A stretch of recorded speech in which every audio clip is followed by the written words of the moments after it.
You are listening to Nebraska on Tap. This podcast will tap you into the Natural Resources District, managing Nebraska's water since 1972. Whether you are a farmer, rancher, or citizen of Nebraska, this podcast was made for you. Time to tap into this week's episode. This podcast is hosted by Heather Dismang and brought to you by the Middle Republican Natural Resources District.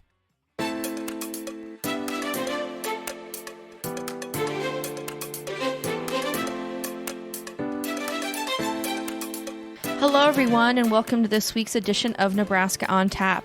This week, we're talking about hydroponics. So, hydroponics is a technique of growing plants using water-based nutrient solutions rather than soil. It can be used by hobbyists, commercial enterprises, and farmers. This week, we're talking to some farmers in Scottsbluff, the Kerr family, who are growing produce for their local area. In hydroponics, this is a growing service farming market. These alternative farming approaches are bringing food closer to the communities they surround and start in, plus helping other economic needs as well. Vertical farming saves land, space, and as we talk to the Kerr family of Thirsty Roots, we'll learn a little bit more about this. So let's get into that interview now.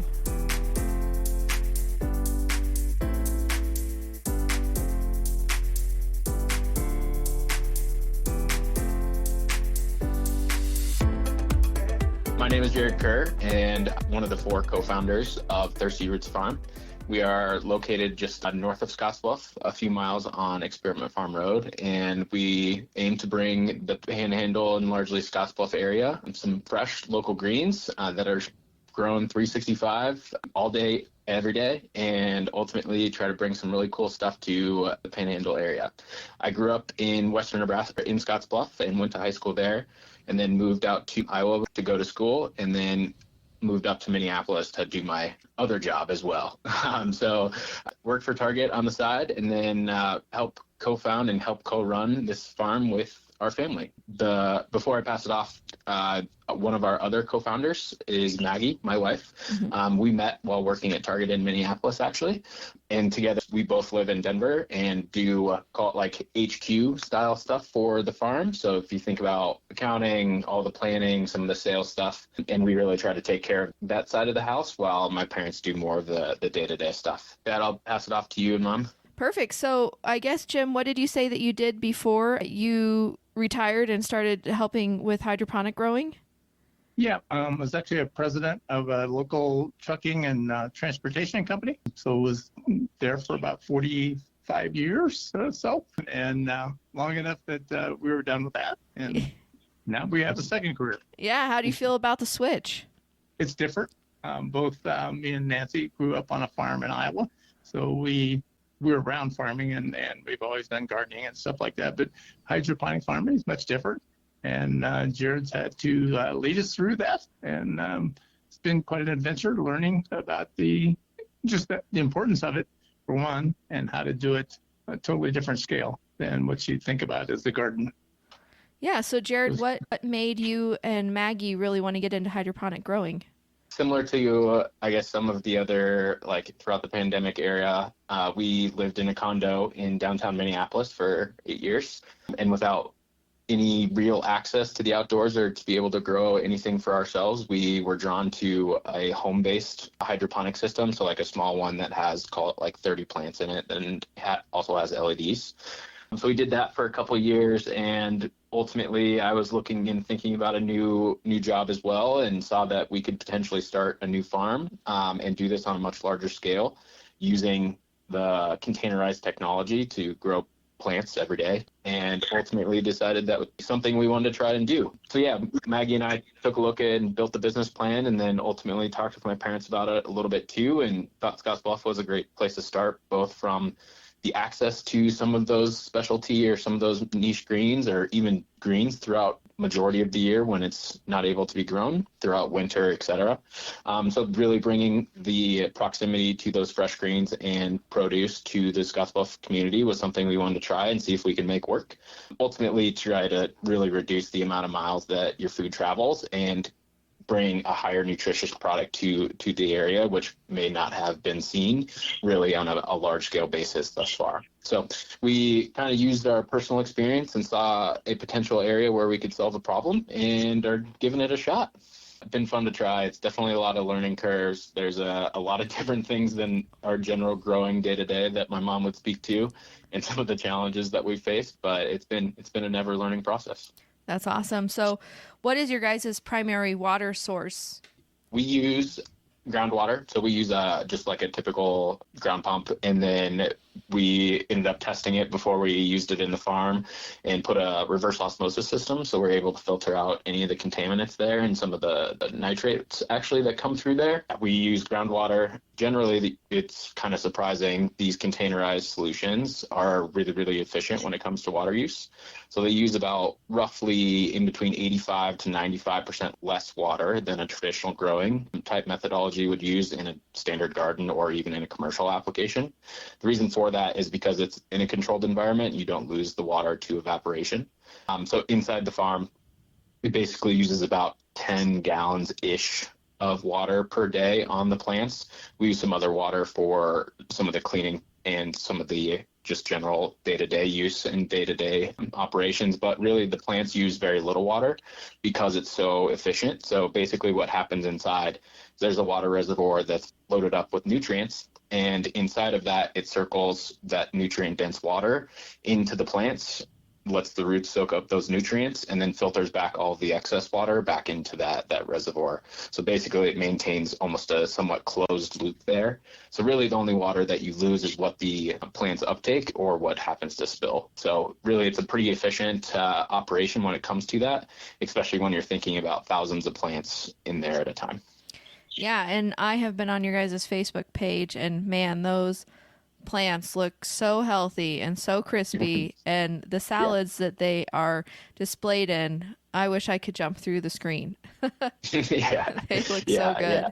It's kind of fun too. It's not the types of lettuce that you typically see in a standard grocery store. So we're not growing the standard romaine heads, and we're growing a lot different types of stuff because that's what you can't get in Scottsbluff for the most time of the year. So that's where we've been able to help our community and help the restaurants in the area get access to something different that they typically have not been able to buy thus far. And we've seen some pretty cool creations, both from the people that buy from us direct, as well as what our restaurants are doing and some of the chefs that we've worked with so far too. So those have been pretty cool, and it's pretty fun just to see the customers' reactions when you can see our head size that ultimately is sometimes 10 inches across or 12 inches across when you're used to getting a pretty small little, sometimes wilted piece of lettuce out of. So yeah, it's been a fun one where you can actually really see the difference day to day and get our customers used to something different.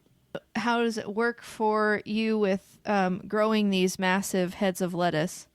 Yes, so it's actually pretty exciting. We've had to kind of learn about the whole process, and in hydroponics, you just don't turn the key on and then the plants arrive. So we had to learn that you can get too much water even inside the hydroponic farm and how to really control that scenario. But what is really exciting is to watch these plants grow from a seed in a seed table for about 3 weeks to a full-blown plant in 7 to 8 weeks. We had some massive plants. The conditions in the farm are just a little bit different depending on the time of the year. And we can have some massive plants that are huge. It really shows what the difference is when you can have a controlled environment, agriculture, and be able to grow that nutrient-rich plant. Pretty exciting on learning how to do that and to see those results come through. And then do you folks get to taste test any of the different types of arrangements that the restaurants come up with? We test all the stuff. So, and we always take the overrun and try different stuff with on our own. And actually, Jerod and Maggie have put together some great recipes for people to try and to make a salad that's different and exciting instead of just ordinary. and kind of bland. And so we actually go to all our restaurants that are customers and at different times have tasted all the products that they've done. And so it's kind of fun to see that in the presentation that they do with a salad that's got your lettuce in it. So that's pretty cool. That type of lettuce tastes way different than any other types of lettuce. We've had it notated that it's not your grandma's lettuce from some of our customers. Okay, also do CSAs. Can you tell us a little bit about that?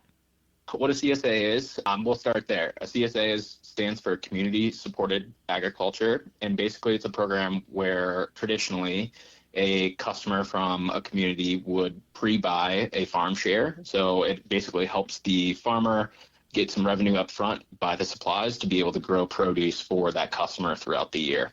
So that's traditionally how it works, and we've adopted it slightly. So what we do anyway is a customer will come to us and sign up for a season, and our season lasts 12 weeks. Within that, they get a farm share, which is 3 heads of lettuce, and then the option to add on additional heads of lettuce or some farm fresh arugula, which is picked that morning, which is also very different. But within that, the CSA is basically a subscription program, if you were to think about it in that sense, where they sign up for 12 weeks, you get 3 heads of lettuce picked up from Powerhouse on Broadway or one of our new partners in Mitchell, Paradigm Concepts, and they go there.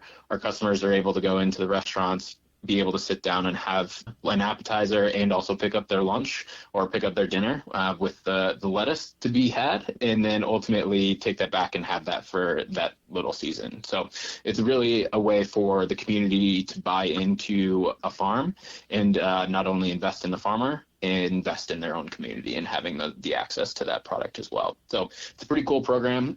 They're available for all other types of products as well. So I know there's one that actually is for flowers in the Panhandle community as well. And then many other farms do this on a seasonal basis. Traditionally, it's for more of a garden-based or more of a traditional soil-based growing, but we've adopted it for us to make it work for us, and thankfully have seen a pretty good reaction from the community signing up for those CSAs. Yeah, and it's great, Nebraskans supporting Nebraskans, but also really great food. So you guys have leafy greens, so romaine, butterhead, baby arugula, a spring mix, but you also have herbs and edible flowers too, which I think is really wild and fun. Actually, I'm going to pause. Mom, do you want to jump in on the types? You're doing fine. Go ahead. Okay. Sure. In the farm, we actually grow a pretty wide variety of different things, and we actually are continuing to test different types of stuff pretty regularly. So the main things that we do while we do grow some of the romaines, it's not your typical romaine. It's more of a leafy type of romaine where you get really big leaves that are much more broad and actually almost have like an artistic view to be able to see through the leaf that our chefs really love using. But with that, we also have our own, call it like proprietary spring mix is what we like to call it, but it's basically 3 different types of lettuce. One is called an oak leaf, which is, if you think about like an actual oak tree, the leaf is somewhat similar to some of the oak trees where it has like those lobed type of leaves. And then we also have a lot of the colored leaves as well. So you think about like a red lettuce, red veined sorrel, kind of some of the stuff that comes through there. One of the other really big ones is a baby arugula. So we do quite a bit of volume across the Panhandle for that type of product. It is something that you probably have never really tried, considering the pepperiness, unless you've had it super fresh off the garden. But because it's grown in that controlled environment, it maintains a lot of flavor. So it's really cool to see both the reaction from our customers and from the chefs and how they can use that differently. More on the herbs and some of the other specialty things that we've done, we are testing and continue to do some of the more main types of basil, but we'll do like a purple basil. We can also do a Thai basil, some of those flavors that you just don't see in the grocery store day to day, and also the quality. So if you think about basil that you typically pick up at regular grocer, it is largely going to be wilted if it's been in there 3 or 4 days kind of thing. So because we were able to harvest it that day and deliver it to our customers that day, as well as help them think about how to store that a little bit better than in a clamshell, just like a plastic container. Yep. We inherently help them be a little bit more efficient with their operations, have less food waste, and deliver something that has much more flavor and looks better when it's actually fresh. So those are all the kind of different herbs and stuff that we've gone through. Mustard greens come through, sorrel we've seen a couple of our chefs use. We have dill that goes out regularly, and then in the summertime, mint that goes into a lot of drinks across the restaurant so far.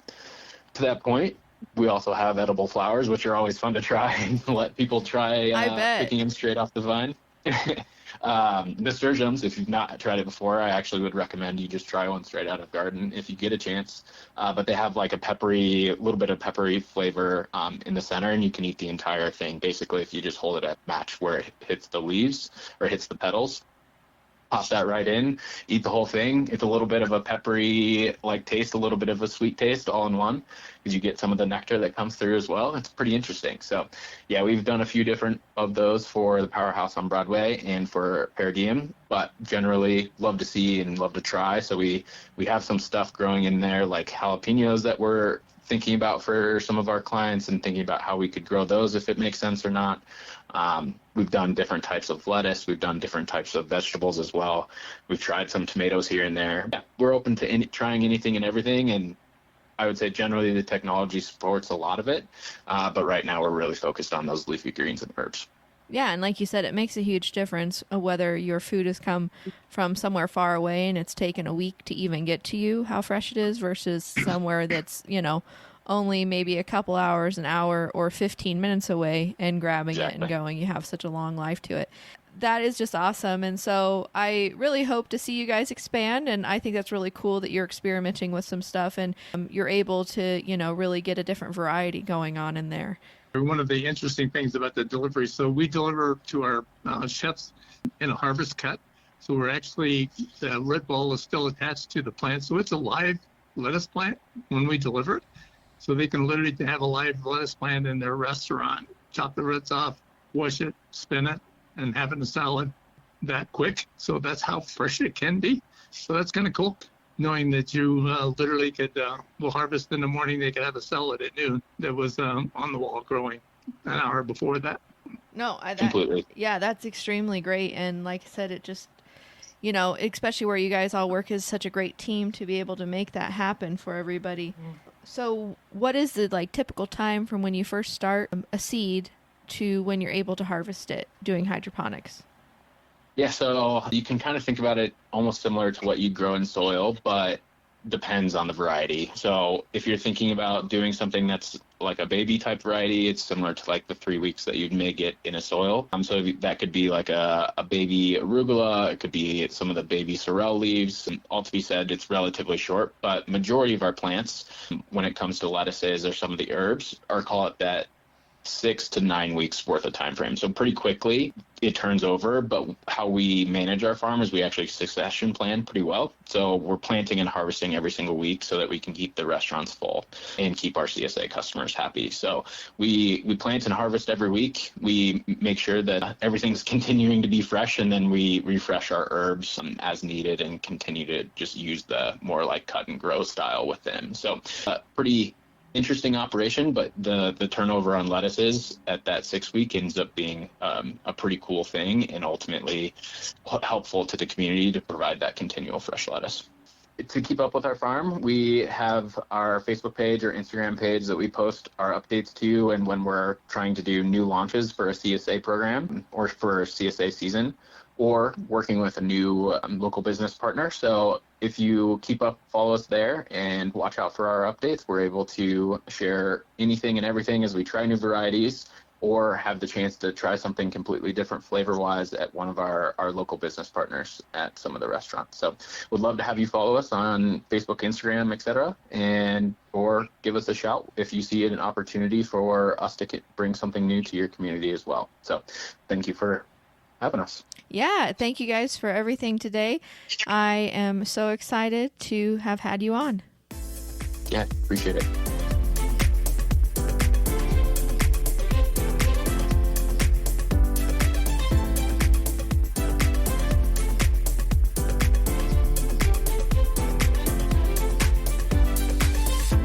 All right. Thank you so much to the Kerr family for explaining to us a little bit about how their business Thirsty Roots works, and also for providing the area with such great vegetables and whatever else they might start growing in the area there to supply the food chain a little closer to home.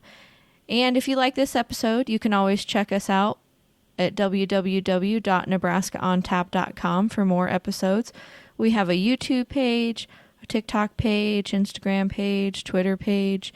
On Facebook, you'll find us at Middle Republican NRD. We're on Apple Podcasts, Spotify Podcasts, the Amazon Podcast, our RSS feed.